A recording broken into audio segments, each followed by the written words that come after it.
यात्रा कब देश की यात्रा कब कर रहे हैं सर? अब देखिए, पहले तो ये कर ले और उसका हाउस देश में देश की यात्रा करने का सवाल है, तो मैंने कहा कि कौन रोक रहा है, लेकिन कौन पूछेगा उनको, कौन घास डालेगा।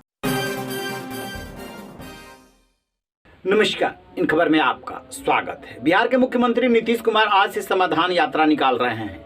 इसके पहले से ही प्रशांत किशोर अलग यात्रा निकाल रहे हैं और वहां की राजनीति को काफी उन्होंने गरमा रखा है। कांग्रेस भी अपनी एक यात्रा निकालने वाली है, उधर राहुल गांधी देश भर में यात्रा निकाल रहे हैं। यानी कि 2024 से पहले ये यात्राओं का दौर है और राजनीति बहुत तेज हो चली है। एक तरफ जेडीयू और आरजेडी में ठनी हुई है, बहाना बने हैं सुधाकर सिंह बेशक, लेकिन पर्दे के पीछे की कहानी कुछ और है कि नीतीश कुमार सीएम की कुर्सी तेजस्वी को देने में देर कर रहे हैं। उधर से बेचैनी बढ़ रही है और सुधाकर सिंह जैसे विधायक नीतीश कुमार पे वार करके और ज़्यादा जो है इस मामले को बढ़ा दे रहे हैं। एक तरह से तेजस्वी और लालू यादव धैर्य का परिचय दे रहे हैं कि फिलहाल तो एक साथ आ गए हैं, लेकिन जो समझौता हुआ था पर्दे के पीछे, क्या उसमें कहीं कुछ गड़बड़ हो रहा है, ये तो नीतीश कुमार और लालू यादव ही बता सकते हैं। लेकिन जिस तरीके से आरजेडी के नेताओं के बयान आए थे बीच में, चाहे जगदानंद बाबू हों और चाहे शिवानंद तिवारी हों, एक ने 2023 कहा था और एक ने 2025 कहा था, तो ये कब सौंपा जाना है नीतीश कुमार ने। और अधिवेशन से तो यही मैसेज दिया गया था कि 2025 का जो चुनाव होगा वो तेजस्वी के नेतृत्व में होगा, लेकिन तब तक क्या तेजस्वी धैर्य रख पाएंगे?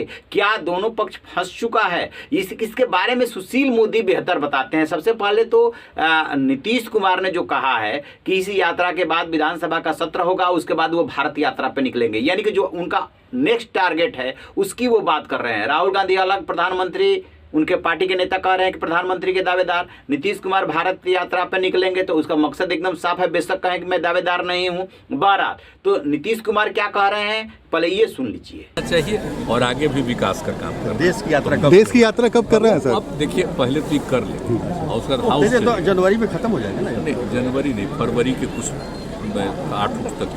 अच्छा, हमको ऐसा लग रहा है। और फिर अगर कोई जरूरत पड़ गई तो एक आध कुछ और देख लेंगे, उसमें कोई बात। तो फरवरी के बाद सर देश की यात्रा पे निकल रहे हैं क्या? इसके बाद विधानसभा हाउस भी है ना, तो कर लेंगे, इसके बाद आगे करेंगे। आपने सुन लिया, वो कह रहे हैं कि इस यात्रा के बाद विधानसभा का सत्र होगा, बजट सेशन वगैरह की बात कर रहे हैं, और उसके बाद जो है मैं निकलूंगा भारत यात्रा पे। ठीक, भारत यात्रा का क्या मकसद है? विपक्ष को एकजुट करना, 2024 के लिए मोदी के सामने चुनौती पेश करना। अब इसका जवाब दिया है सुशील मोदी ने। सुशील मोदी जो है नीतीश कुमार के बहुत अच्छे दोस्त हैं। लंबे समय तक नीतीश कुमार मुख्यमंत्री और सुशील मोदी उनके डिप्टी चीफ मिनिस्टर रहे हैं और दोनों का इक्वेशन बहुत अच्छा है। नीतीश कुमार का अभी दर्द छलका था जब उन्होंने कहा था कि यदि सुशील मोदी होते तो शायद ये गठबंधन नहीं टूटता। बड़ा वो क्या कह रहे हैं वो जरा सुन लीजिए। जो 350 करोड़ का हेलीकॉप्टर और जो जेट प्लेन खरीदा रहा है, इसी काम के लिए खरीदा रहा था कि देश की यात्रा कर सके। तो बिहार जैसा गरीब राज्य जो एक और विशेष राज्य के दर्जे की मांग कर रहा है, दूसरी ओर कह रहा है कि हमारी राजस्व की स्थिति खराब है, और उस राज्य का मुख्यमंत्री 250 करोड़ का जेट प्लेन और 100 करोड़ का हेलीकॉप्टर खरीद रहा है।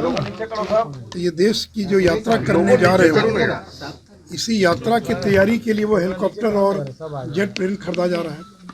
यात्रा करने से कौन किसी को रोक सकता है?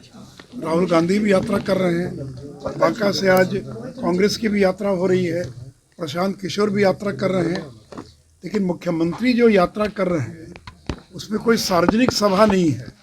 उनको डर है कि कोई काला झंडा ना दिखा दे, कोई पत्थर ना फेंक दे, कोई शिक्षक आकर नारा ना लगाने लग जाए, कोई 10 लाख के नौकरी की मांग ना करने लग जाए।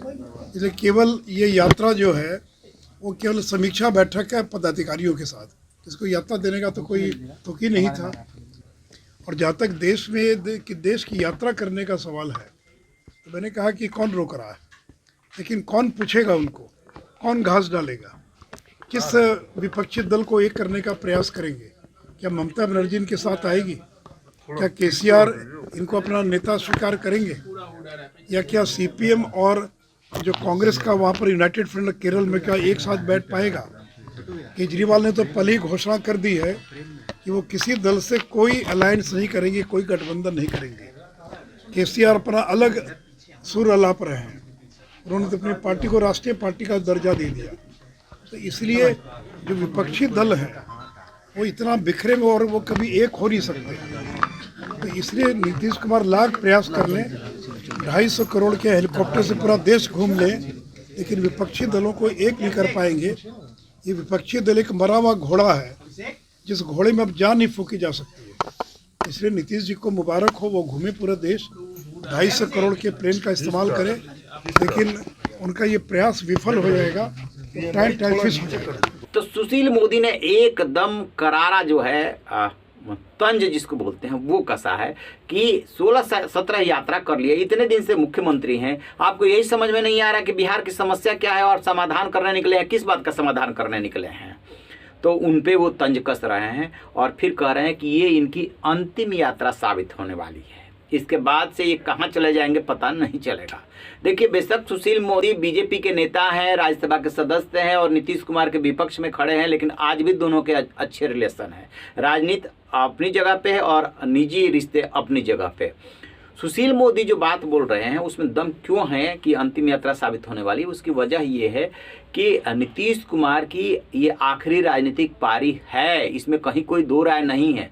अब थोड़ी बहुत उनकी आस बचती है तो लोकसभा चुनाव को लेकर के, तो लोकसभा चुनाव में जब तक पूरा विपक्ष एक नहीं होगा तब तक बीजेपी और पीएम मोदी का मुकाबला करना मुश्किल है। और इस बात को जो है नीतीश कुमार बहुत अच्छी तरीके से जानते हैं, इसलिए जानते हैं कि वो राजनीति के चतुर सुजान है।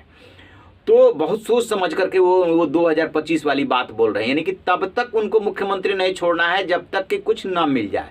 मान लीजिए कि 2024 के चुनाव में सफलता विपक्ष को नहीं मिलती है, यदि मिल जाती है तब तो नीतीश कुमार किनारे हो जाएंगे, अपना जो जिम्मेदारी मिलेगी उसको निभाएंगे। और यदि सफलता नहीं मिलती है तो नीतीश कुमार फिर 2025 तक मुख्यमंत्री का कुर्सी छोड़ने वाले नहीं है। और लालू यादव, तेजस्वी यादव से नीतीश कुमार का जो भी समझौता हुआ है उसी पर तंज कस रहे हैं कि ये जो समझौते के मुताबिक तेजस्वी को सौंपा जाना था वो सौंप नहीं रहे हैं नीतीश कुमार। लालू को 2-3 बार धोखा दे चुके हैं, फिर से धोखा देने वाले हैं, ये कह करके तंज कस रहे हैं, वार कर रहे हैं सुशील मोदी। अब देखते हैं कि बिहार की राजनीति जो है अब इस ये कड़ाके की सर्दी में जो सियासी पारा हाई हो रहा है वो कहाँ जा कर के थमती है, इस पे हमारी नज़र रहेगी। जैसे ही अपडेट मिलेगा आपसे साझा करेंगे। रहिए बेखबर, देखते रहिए इन खबर। Thank you.